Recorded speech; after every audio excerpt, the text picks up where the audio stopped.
most people are creatures of habit, and when things don't go to plan, they feel out of control, anxious, and of course stressed. Now that somebody has been thrown not a curveball but plenty of curveballs, not just this year but over the last few years, it's a slight understatement. Today we are joined by somebody who has been very close to my heart for the last nearly 7 years, who is the person behind the brand, who keeps me sane, who keeps me on track, and who always entertains me. Don Mander is joining me for the very first appearance ever. Thank you so much, Don, for being here. Thank you for having me, Petra. Now, you are clearly not necessarily the person who is out there. You're very much behind the scenes. So I'm really curious, what is it that you are doing and how did you get to where you are right now? So I've been in the military for close to 21 years now. I did that as soon as I left school. It's pretty much all I've ever known since I've been working in my professional life. So yeah, and that's how I got here where I am now, and starting to work more and more with yourself. Absolutely. Now, the last few years certainly have been a challenge, a steep learning curve for both of us. And, you know, what I'm really so fascinated with you and by you is how you keep calm and collected in the most stressful situations. You take things as they come, and you have had so much adversity. What is your secret to success? How you can actually manage those really high stake, high stressful situations so calmly? I think I just stick to what I can control myself, focus on them, and don't try and control things that I literally have no control over. Because by focus on the things that I can control, I can give myself that feeling of safety and foundation, and that allows me to make decisions and act in the moment of those high stress situations. Now, one thing that you probably already pick up on is how clear and succinct he is with his answers, whereas I usually get off attention. He's straight to the point, and this is also why we work together so well. Now, for those who don't know, Don has had cancer not once, not twice, but 3 times. And the last time was this year. The diagnosis came in March, and he's just been admitted into remission, which is an incredible result. But clearly 2022 and also the other couple of years, to be quite frank, were quite a challenge. If you had to describe and summarize our year as a movie, what would it be? So I thought about this, and I couldn't actually think of a particular movie. Nothing came to mind. However, I thought about the TV show Schitt's Creek, because, you know, you have this, everything's going really well. You've got a wealthy, rich family. They've got it all. And then all of a sudden their lives are thrown into an absolute shambles. And then, you know, they deal with that whole, you know, which would be not the greatest of years, with very dark humor and a sort of a comedic spin on something, which is, I think, what we've done this year. And when I think about it, that's probably the best way to describe a year, not a movie, but a TV show. And then I think about how that show finished, how they're all back on track and moving forward again. And that's how I see us now. You know, when we got the diagnosis, it came kind of out of the blue, even though you had a bit of a feeling to it. Now, you have not had it diagnosed once, but 3 times. What was your initial reaction? What went through your mind? Well, to be honest, it was actually, this is going to sound strange, like a feeling of relief. We had a period of about 8 weeks where we didn't know what was wrong with me, but finding out what was actually going to be ahead of us, and that me being me, the person that I am, just thought about, all right, what's the next step? So once we had the foundation of what was going on, I planned in my head what the next week looks like, 2 weeks, 3 weeks, what I had to do for the next period to get through it, because I always knew I was going to. Obviously, there's always a bit of luck and good medicine involved, but yeah, I just thought about it. What can I do to best set myself up for this and to get through the next few months, which, like I said, I always knew I would. Yeah. Now, one thing that hardly anyone knows is that you were diagnosed with stage 4 cancer when you were 20 years old. 20, yeah. With how many weeks to live? 6. 6 weeks. Allegedly. 18 years later, still here. So clearly that worked in your favor. For most others who would get this diagnosis and would say 6 weeks ahead, I make the most out of it and then I'm gone. For you, it was never a discussion to not get through it. What gets through your mind when you get a diagnosis like that. Again, this is even worse because you cannot prepare for that, and then all of a sudden such a short time frame that you have to make the most out of it. Yeah, I think that first time was very different. I was 20 years old and I'd only just been in the army for a year, so I didn't have all the skills that I have now with dealing with stressful situations or anything like that. I think I kind of fell back onto, I guess the best word is an obligation. I felt an obligation to my friends and family and to myself to try. And I just didn't allow, my current situation to stop me from trying, basically. I just kept, again, I just went from step to step, from scan to scan, from treatment to treatment. And we were very lucky. But I tried to keep a positive mindset through the whole thing. And by chance, after the initial diagnosis, we never really got any bad news after that because of the way both myself and my family put a spin on everything. Like everything was a positive.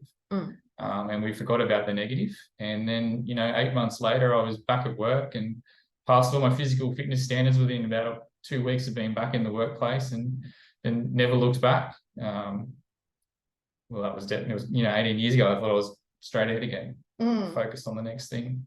Like just listening to that, even though I've heard it a few times already, it's every single time so inspirational, because often when we say, oh, I didn't get the promotion, I didn't get the pay rise, somebody broke up with me. Not to put that down is obviously a bad situation, but situations like that, like this is true adversity that you cannot prepare for, that you probably never and hopefully will never experience. But having that experience not once, twice, but 3 times, it always comes down to the mindset. And also, the third time, there was a bit of crying involved. And then it was like, okay, no pity party, let's move on. And I think also, to pick up on what you just said, it's only small steps ahead. So it's not just the next 6 months, it's the next treatment and the next scan and the next diagnosis, and then go from there, rather than trying to make up everything that could happen or could not happen throughout the time to keep you on track. Now, anyone who faces adversity in whatever direction, in whatever way it may be, what would be a tip that you would give them how to get through this challenging time? I alluded to it before, and that is control what you can and let go of what you can't. So you can't control how other people are going to react to something, but you can control how you react to it and how you react to them. And that's generally how I approach everything, is just what I can fix and what I can change, and what I can maintain, I do. And then anything else, I let that play out and then continue to watch it and adapt as I need to. Now, since you're in the army, there's a lot of things and tasks and some instructions and situations that you can't necessarily, acronyms that you can't necessarily control. How do you deal in those kind of situations when you know exactly you would choose A and your commanding officer choose B? Yep. So one of the things I learned very early is, quite often I'm not a decision maker, I'm an advisor. And, I would give advice, I would guide them on their process and decision making. And then ultimately, because I can't control the decision they make after I've given them influence, then there's not much more I can do. So they make the decision and I support them with their decision, whether I agree with it or not. Yeah, but having said that, you are also looking after a lot of people and are responsible for a lot of lives. Now, especially in this day and age where... Not so much at the moment. Not so much at the moment. I don't go to work at the moment and people's lives depend on that. Maybe you're going to work this year. No, but over the last few years, you absolutely were in charge of hundreds of people and hundreds of lives and really high stakes situations, also being deployed and so forth. Especially nowadays where we see so much uncertainty with the Ukraine war and the prices going up in inflation and, you just name it, more and more staff and people are looking for certainty over the big vision at the moment because they want to feel safe. How do you make people feel safe when you actually don't know what happens, especially in your kind of environments and situations? You make people feel confident.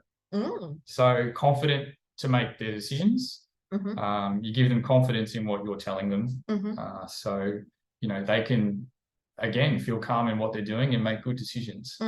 So I think confidence in leadership is a big thing. Even if it's not always right, or the best decision out of a, 3 options. As long as people are making a decision and they're confident with their decision, I think you can work with that. Absolutely. There's this saying, it just comes to mind. The best decision is to make a decision. The second best decision is to make the wrong decision. And the worst decision is to make no decision. Because then you've got all the uncertainty, and then you make up your own stories in your own head. And I think that's even worse.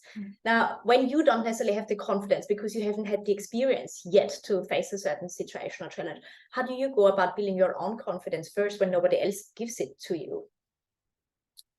Well, there's a little bit of faking it till you make it.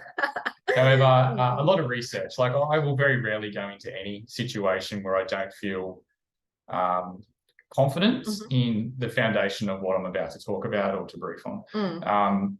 And I think if you ever go in, and I'll use this term, half-cocked, that's when you get yourself into trouble. So I think always going into a situation with the best tools possible, the best background possible is key to get people to listen to you. Because, reputation goes a long way, and, it could take one bad conversation, one poor piece of advice, which can change someone's whole perspective of you. And, that's one of the things I've focused on over the years, and why I've got such a good network in my organization is I've always gone into any conversation fully invested, and also with some background knowledge behind me. And that person always knew that whether I agreed with what they were doing or not, they always had my support. And I think, even though most of our listeners are in corporate roles or running their own business and are not necessarily in the army, there are so many transferable skills and tips, because in the end, we are always dealing with people.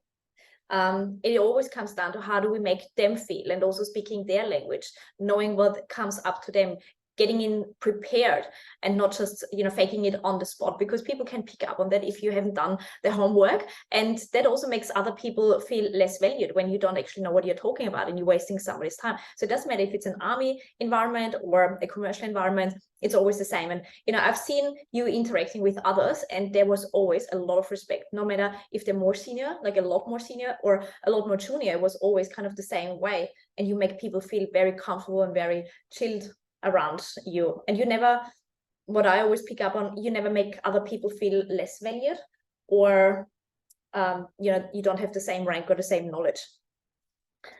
Other when it comes to the Christmas party, and I didn't know what they are talking about because all the acronyms and all the abbreviations were thrown at me and I didn't understand a word. That's how we get partners to leave early. And just a reminder, this is not a trusted authority principle. It's all about speaking your decision maker's language. I'm clearly not the decision maker, but army functions and parties. But moving on.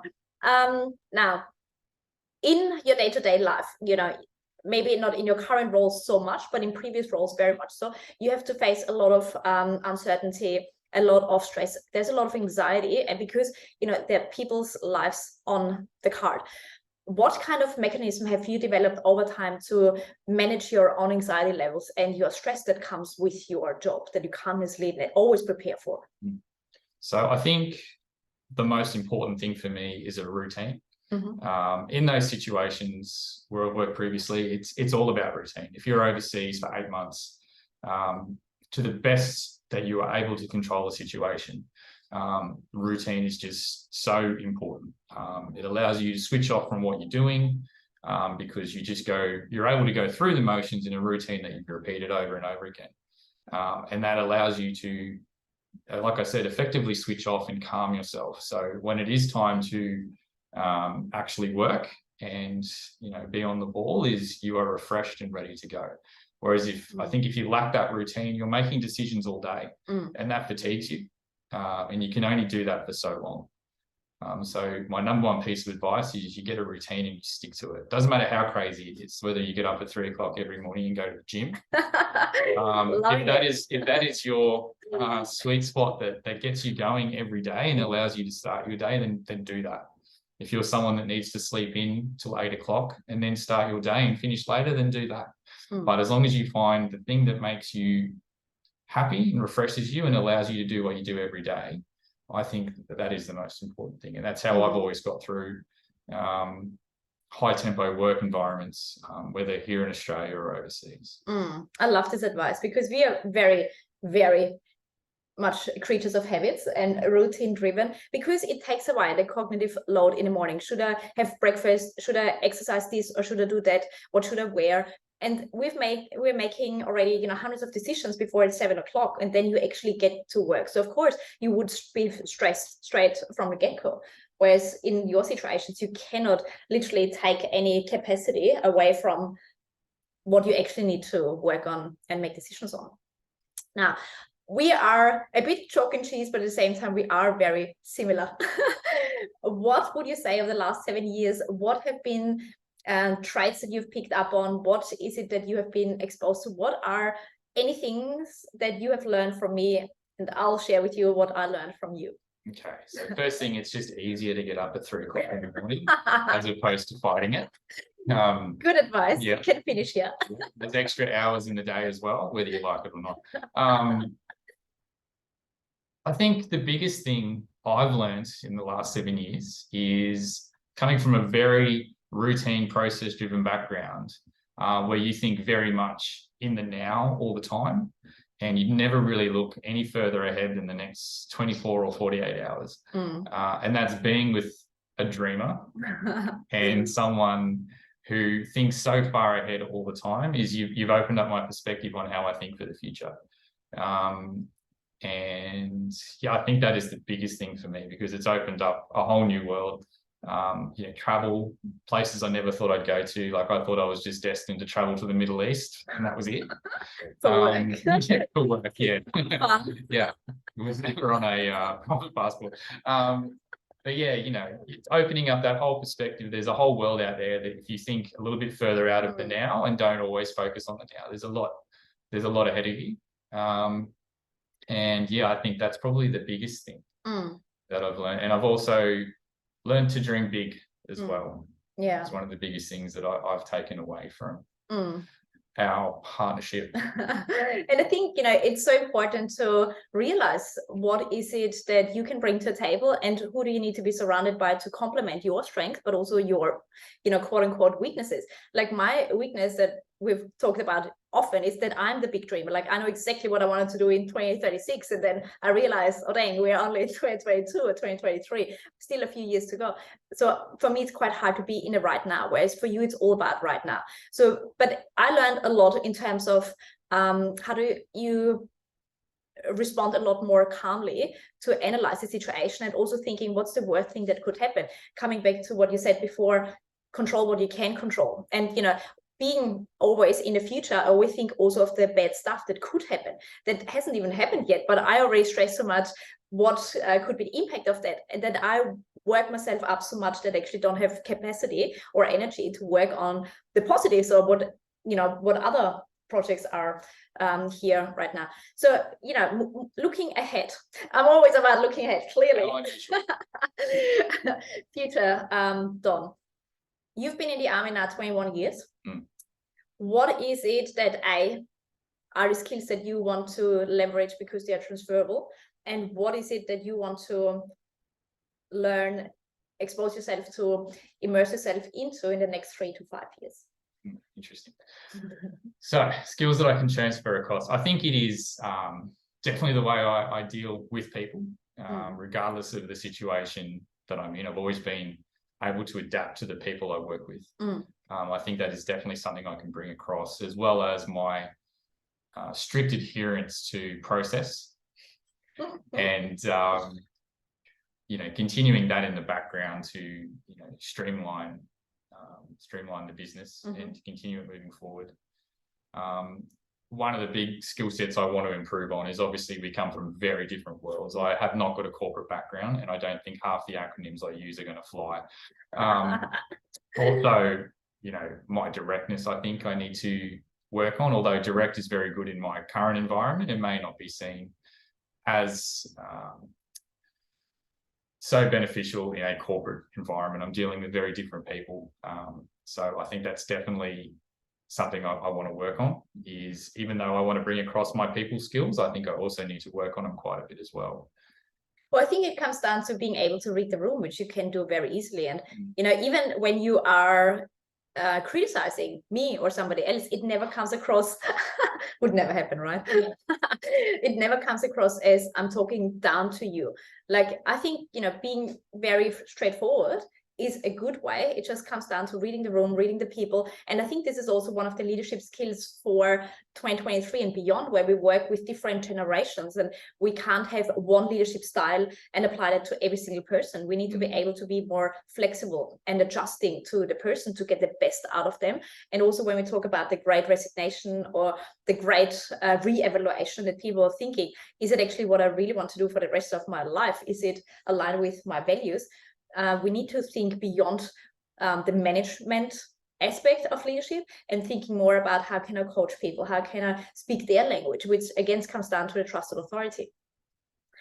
Okay, now wrapping up, what are some of the learnings that you have had from this year that you want to apply for next year?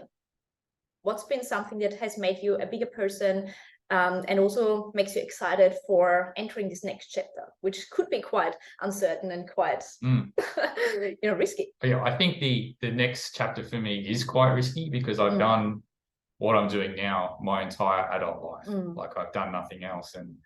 And while some of the skills I take with me are going to transfer across into corporate, it's still a whole new perspective for me. But, you know, I'm going to approach it like I do anything else. I'm going to research, I'm going to get a foundation, and I'm going to take it step by step and see how we go, until you inevitably make me hurry up with what I'm doing, force me into situations like recording the podcast, which I didn't think I was ready for. So, but I have actually enjoyed, because I love the sound of my own voice. But I think that's it. I mean, this next phase is going to be very daunting for me, but I'm just going to approach it like anything else. Like, what's the worst that can happen? Yes. So I think this is a very important learning, because so many are considering exiting their industry or their profession, but then the mortgage is there, or the family is there, or they don't have the skills, or don't have the experience. And of course, it's easier to make up in our mind why we shouldn't make this big jump. But at the same time, that also keeps us very safe, and safe is not necessarily happy. And it's not just the fittest that survive and not the fastest, but the ones who are most adaptive. So when you are now ready for your next chapter, and, you know, in your 20s, your 30s, and your 40s, we've got different stages in our lives, and with that different priorities and values. Being true to yourself to say, okay, I'm ready for this next step, even though I haven't got the experience just yet, but I research it, I control what I can control, and I'm surrounding myself with people who have been there and done that, and who can guide me. Like, nobody has to do anything on our own. So, you know, you're making a big jump from a very structured, very hierarchical organization to the free fall, the free fall in this world, in the economy, where we don't necessarily know what happens. But, you know, I'm honestly excited you were on the podcast, and you said yes, kind of, to something that was so uncomfortable. But at the same time, what happened? Like, was it the worst situation in your life? No, it's not been the worst, obviously. But again, it's something new and daunting. So, you know, I avoided it for a long time. You've been trying to get me to come on. Oh, just for a few years. Yeah, I think it was now time to relent and you know, take the lead. So, yeah, I'm glad I did it. Excellent. And, you know, obviously, if you want to hear more of our conversations here, we would love to hear from you. What are the questions that you've got for Don, for me, for both of us together, from a personal perspective or from a business perspective, how we work together in the background, how we manage what's the word for the family setup that we've got? Chaos. 2 teenagers here. Yes. Yes. So we would love to hear from you. So hopefully you enjoyed a little bit behind the scenes, a little bit of our dynamics, a little bit how we complement each other. And we are looking forward to do another take in 2023. Thank you so much for being here. See you later.